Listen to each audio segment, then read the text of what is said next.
Hello, everyone. Welcome to the preview for the game. It's Manchester United versus Rangers, this time in the Europa League on Thursday night at Old Trafford. Both teams very unpredictable at the moment. Both teams have issues with things going on upstairs and the way things are being run. And both teams, more importantly, need a win. You have Manchester United who are in 7th at a minute, I think, in the Europa League, and Rangers are in 8th. And we know the top 8, basically, they go straight through, and then the ones below go into qualification. So extremely important game for United. Do you think it's going to play out like that? Do you see a bit of a feisty battle there? You think Rangers are going to bring a big crowd to it? Possibly. I mean, they have every right to come to Old Trafford and be confident. Like, everyone has done it. Yeah. Southampton almost did it. Like, yeah, so they have every right. If they come and act timid, I'll be surprised. Yeah. So I think they'll come, but I think we'll be up for it. Like, I think the game ends in the first half, honestly. What do you mean by that? Expand on that a little bit. I think we'll win the game in the by first half. Oh, you think we'll win? Oh yeah, of course. Rangers, I think we will. Oh, I think you're overestimating us a little bit, but we'll wait for the score predictions and stuff like that. Let's rewind a little bit back to the Brighton game. I know you probably don't want to, but did that surprise you first and foremost? And what was you most frustrated with coming away from that game? It wasn't surprising, but it was disappointing. That's even worse, isn't it? Do you remember your parents? Yeah. I don't know if your parents ever did, but your parents said that to you when you was a kid. You'd be like, I'm not surprised. Yeah, I mean, we all had high hopes going into the Brighton game. After playing well against Arsenal and Liverpool and coming back to win against Southampton, we kind of were building momentum. Yeah. And we kind of thought that momentum would carry us through. To be honest, I think a lot of Man United fans had hope, right? But, I mean, we kind of just hoped we'd do it. But then there wasn't any conviction. We couldn't really bank on it. Yeah, there wasn't any conviction. We couldn't really bank on anything because Brighton are a very, very organized side. They play a sort of football that would literally, it's like the antidote to what we play.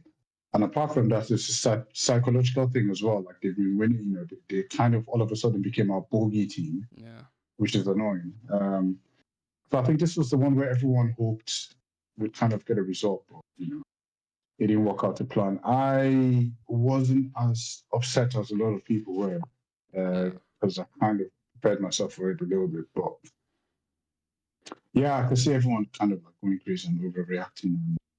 I'm just waiting for this game so that we can just, put this all behind us. But I don't think, and I think also the manager's comments have kind of like taken everything into overdrive, with him saying we're like the worst. And I think it's kind of, and then with Man United, like we bring clicks, so everybody's literally just milking this thing out for for what it's worth, all the channels, all the talk sports and everything. And yeah, I can't wait for the game to come so that it's just a new topic. Can I ask you about that? The manager's comments. What did you think about that? Because I was a little bit torn. I read him and I was like, I get it. Like you're probably trying to get a reaction out of the players, but knowing this group of players, are you going to get a reaction or are you going to get a bunch of sulkers? Did you read it or did you hear him say it? I read the quotes because I think it was straight after. I didn't hear him say it. No. Right. So the way he said it came out a lot different. Okay. Than reading it, but he should have known, right? And he knew. He said, "Yeah, there's a headline for you." After he said that, he was like, "Yeah." Well, and they want a headline, blah blah blah. And I think this is the worst United team. There's your headline. This is what he says. He's not wrong though. And he's not. He's not.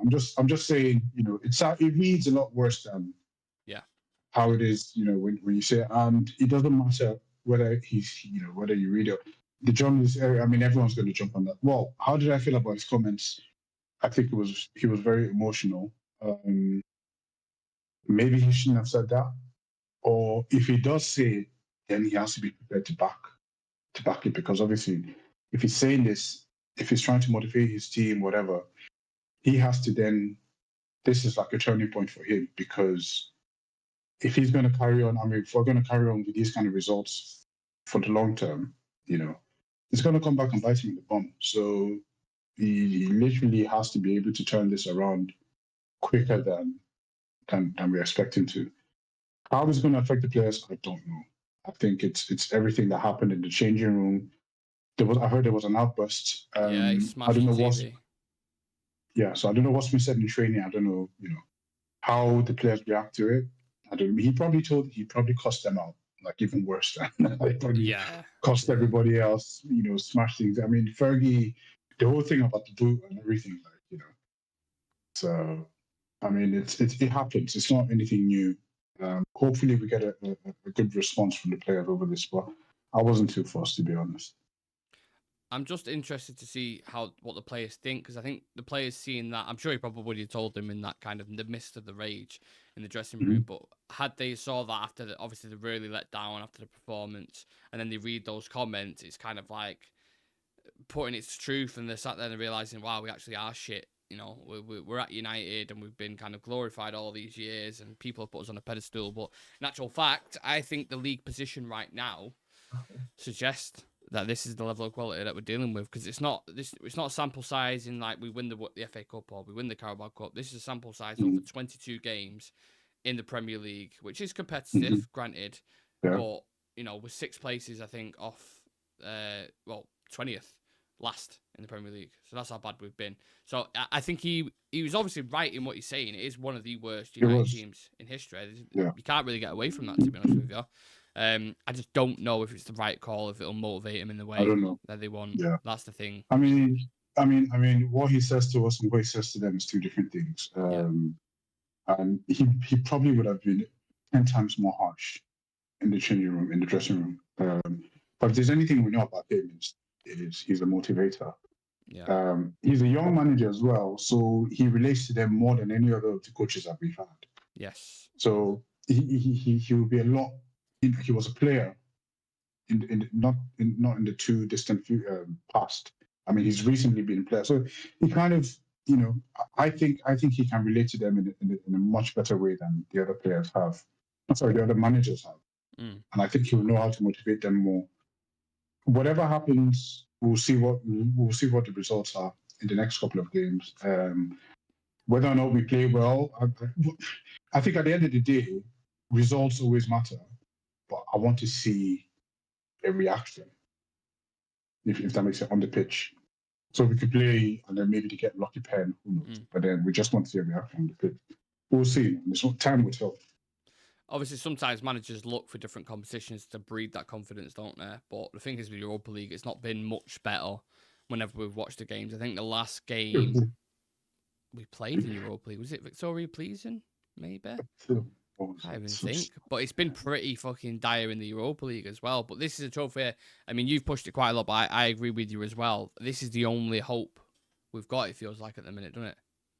This is our most important trophy. I don't mind us to get it wrong in the Premier League, because nothing's really going to happen in the Premier League. It's gone wrong. We're not going to now. So we are not going to come top 8. Nah.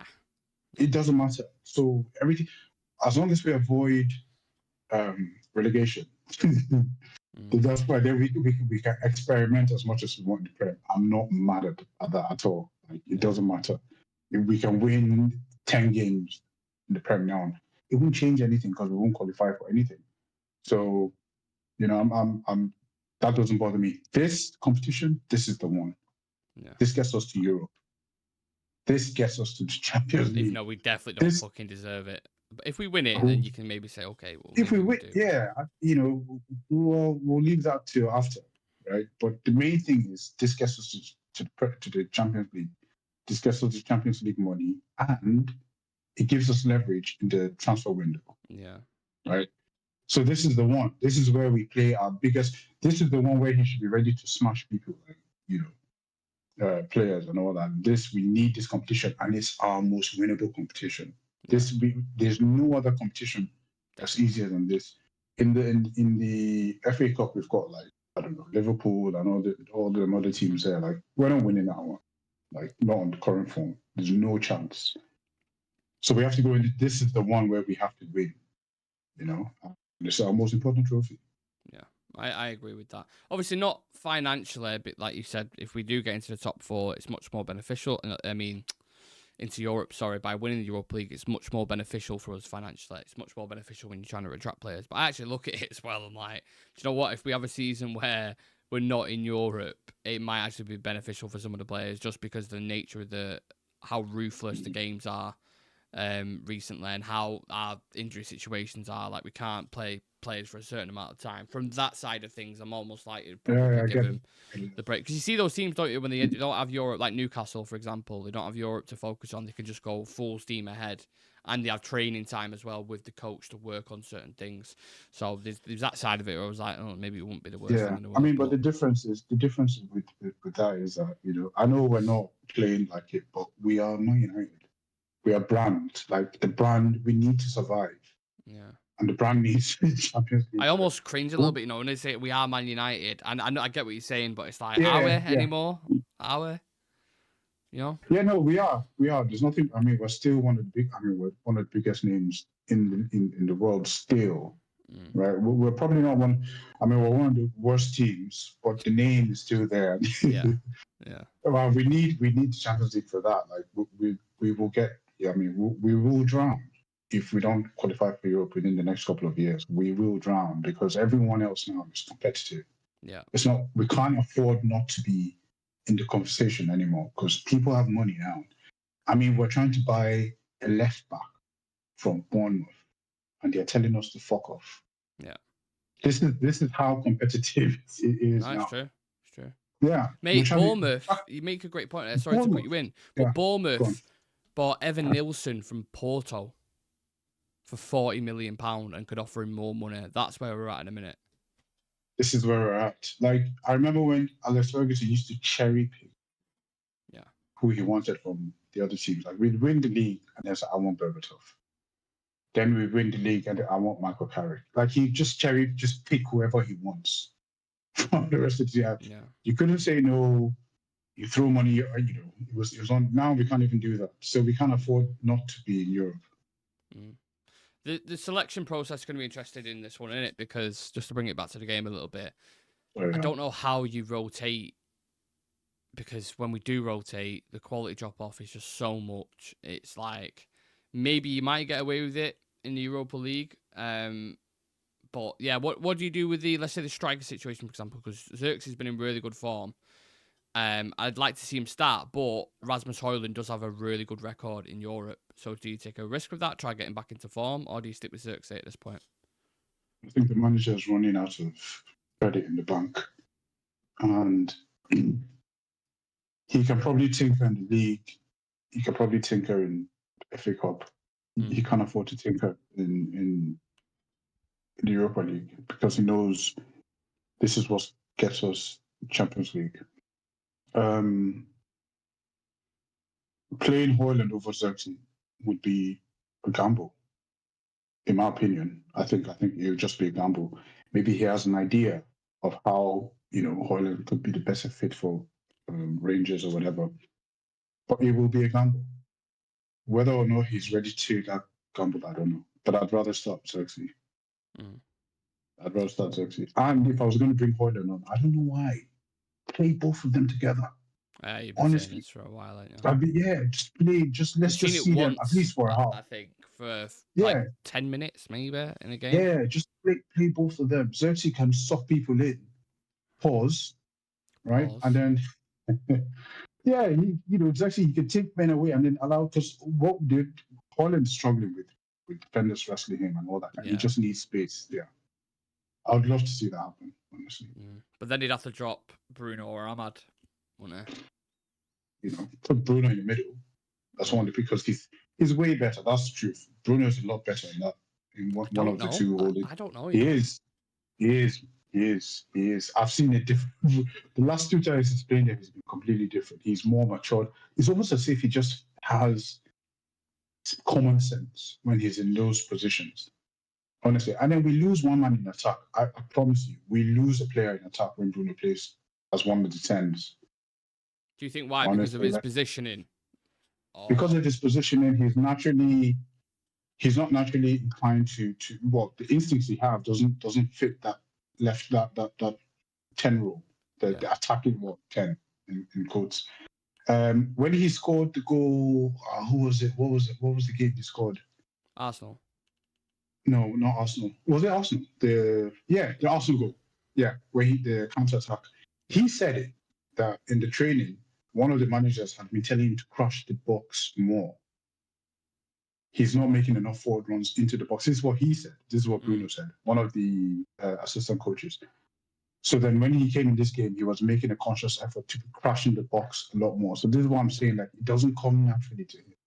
We need a far more attacking player to play in that position, and a player like Bruno, who's more a creative player, to play in one of the two holding midfield roles. And he plays a lot better there.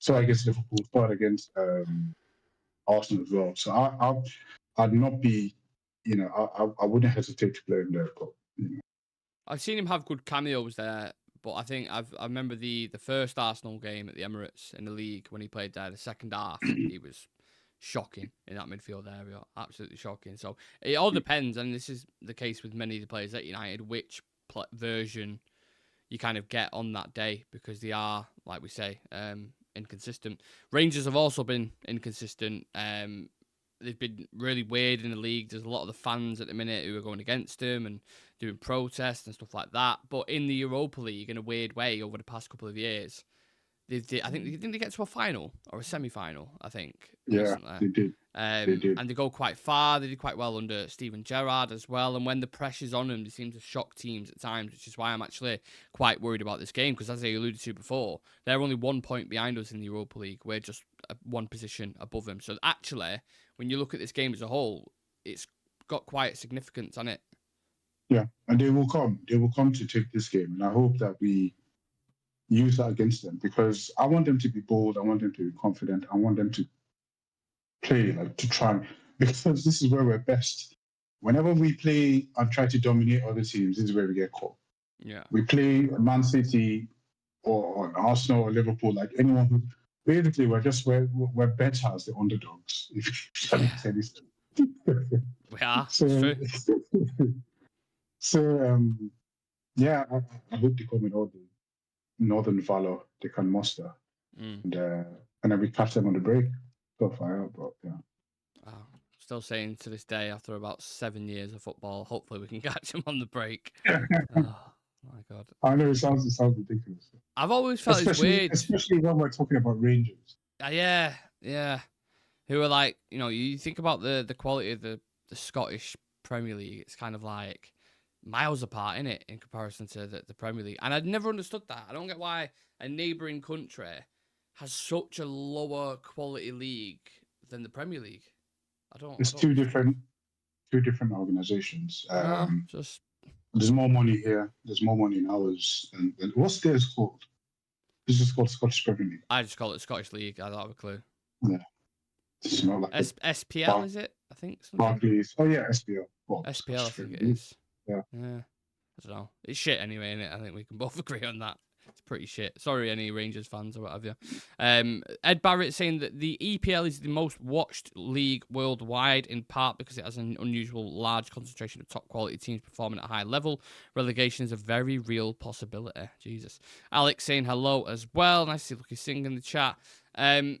Yeah, it wouldn't, for me personally going into this, I know you said you think it'd be done by the first half. I actually wouldn't be surprised if they turn up with a mega crowd and shock Old Trafford in this game. At least, take a point or something. I won't do my score prediction yet, but that's the vibe I'm getting going into this game. Don't trust this team. You're always more spot on than I am when it comes to like predictions and stuff. So I don't want to be. I know, but you're always just more spot on. Like until the game starts, and then I watch the first 10 minutes, I'd know. Then I'd have a better idea of how it's going to go out. But I just don't see it happening. If after everything that's just happened at Brighton, and the manager saying what he said, so you're expecting a reaction? I'm expecting a reaction, 1,000%. And if you don't give you a reaction, is that even setting the bar even lower for you in terms of expectations for this team? Yeah, it will set the bar lower. I'm not going to lose faith in the manager or Ineos or whatever. At least I'm going to give them at least to the end of the season. Yeah, but I think we'll see a reaction. There's absolutely no way on this God green earth that we can go through everything we've gone through and then go and play shit against Rangers. Do you think If that happens, go on. Sorry. No, go on. If that happens, what? If that happens, we should be fucking worried. Like really. Yes. Yeah. Like That's when really, it is like, really, because yeah. This is when it will be like, okay, there is really a problem. Yeah. Because the Brighton thing, I'm willing to let them off. It's a one-off. Yeah. We've been through an emotional roller coaster over the last couple of games against Arsenal, against Liverpool, against come back against Southampton. It's a lot. Yeah. So, okay, that was a bad day at the office. Go on. This is how I'm thinking. But Rangers, Champions League, no excuses. Europa League. We're not in the Champions League just yet. No, I mean Champions League being the goal. Ah, right. Okay. I was going to say, steady on. We probably won't even advance in the Europa League at this rate. But do you think Amarin's surprised by how rocky it's been, or do you think he would have anticipated this? He said a few times, a couple of weeks back, that he had a similar situation at Sporting. He also has said that we're going to suffer a lot. I don't think he saw it being this bad, to be honest. I agree. I think he didn't anticipate it to be as rocky as it is, not just on the pitch, but with other things that he's had to deal with. Yeah. You know, Marcus Rashford, players dropping form.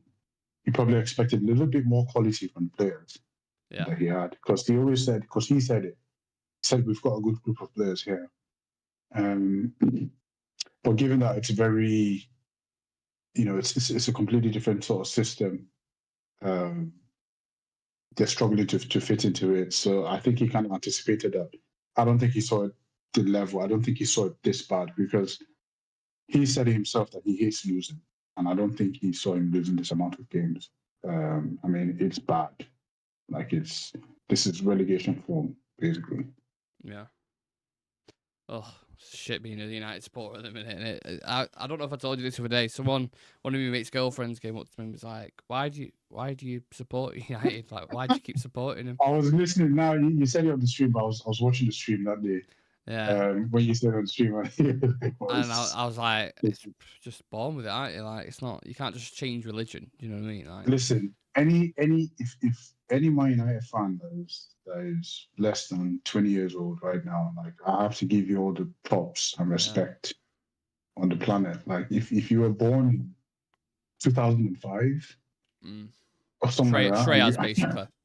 Yeah, and you support Man United, like, kudos, man. Because you are the generation where, like, they called us glory supporters. They called those of us that are not from Manchester, not English, foreign United supporters. We're glory hunters. You guys, like, nobody can tell you shit. Yeah. If you're like less, we have been through it. Like, I've been lucky enough to see, like, I was like 13 when we won in Moscow, when we won the Champions League. So my era really is it was growing up with Rooney, Ronaldo, Tevez, Giggs, Rio.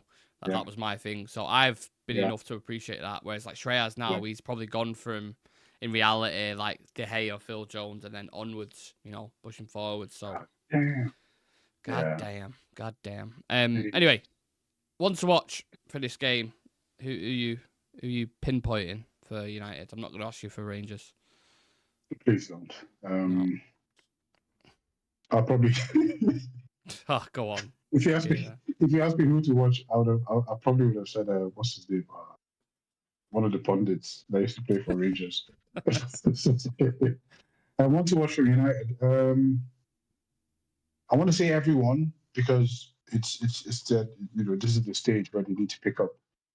But I'll go for the captain. Like, I'm trying to think of like Scottish pundits off the top of my head.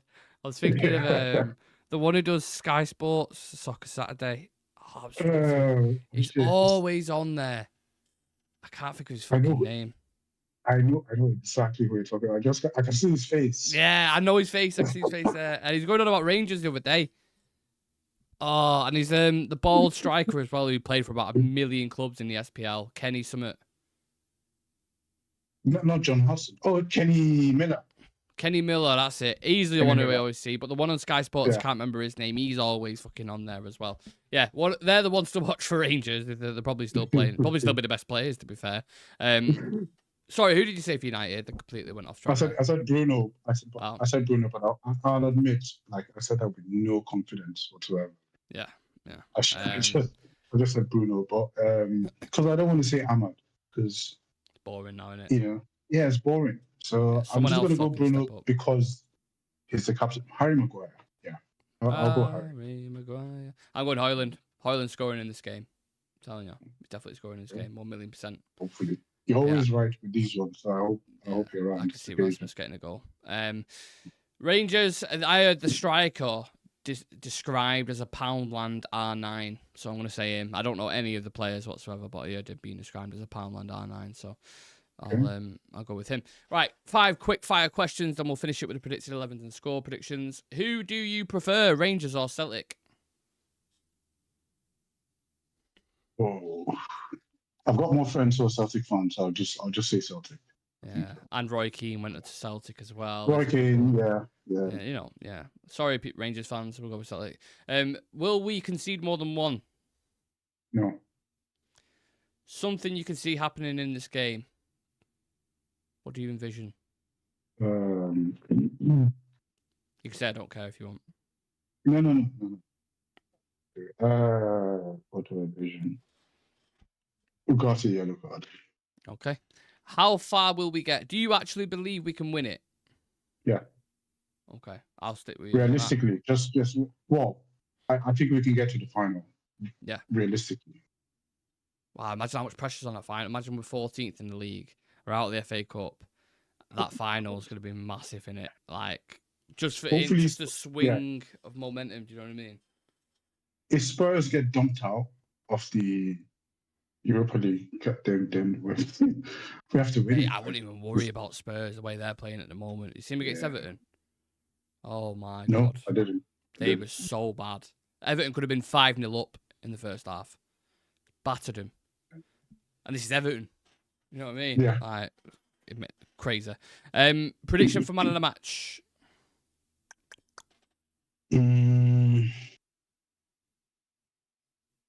Højlund, because he said he's going to score. So. Rasmus.